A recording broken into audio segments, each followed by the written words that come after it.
किसी ने भी बड़े कमाल की बात लिखी है कि जैसे हो वैसे रहा करो, क्योंकि ओरिजिनल की कीमत हमेशा कॉपी से ज़्यादा होती है। हाय गाइस, ये कहानी है एक सरक की। एक बार भगवान बुद्ध अपने शिष्यों के साथ बैठकर कुछ समझा रहे थे। थोड़ी देर में वहाँ पर राजा अजातशत्रु आए।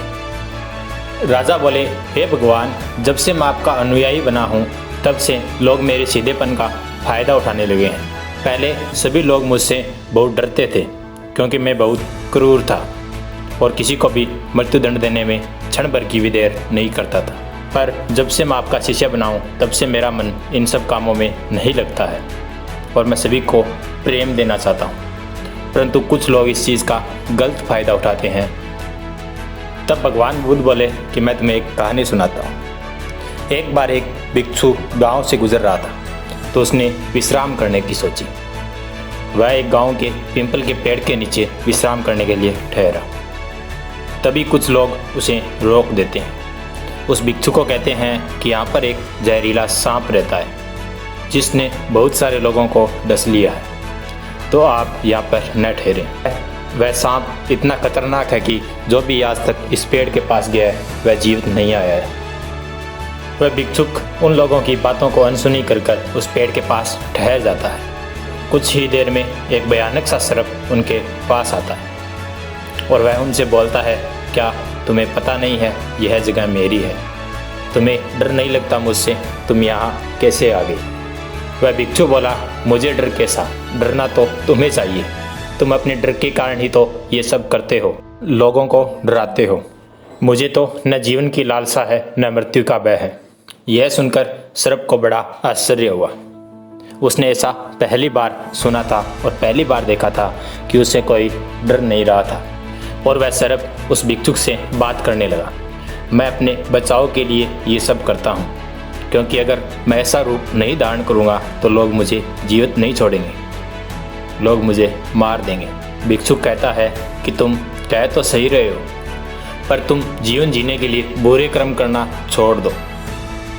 उसके लिए बुरे कर्म करने की आवश्यकता नहीं है। अगर तुम सच में मोह से मुक्त होना चाहते हो तो ये सब छोड़कर बिल्कुल शांत हो जाओ। और यह कहकर भिक्षुक वहाँ से चला गया।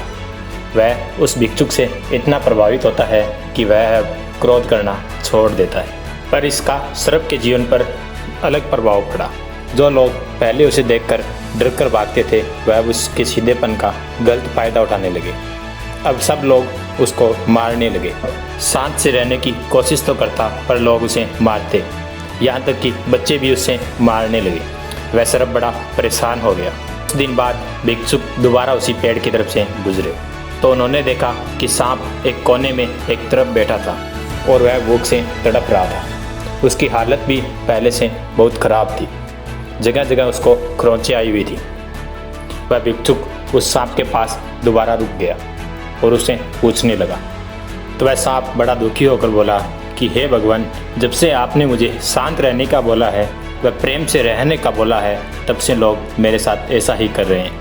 मेरा जीवन कठिनाइयों पूर्ण गुजर रहा है। अब आप ही बताएं कि मैं क्या करूं? तो भिक्षुक बड़े ही प्रेम से बोलता है कि हे मित्र, मैंने तुम्हें यह नहीं कहा था कि तुम अपना स्वभाव ही चेंज कर दो, तुम लोगों को डराना ही बंद कर दो। मैंने तो ये कहा था कि तुम अपनी क्रूरता बंद कर दो।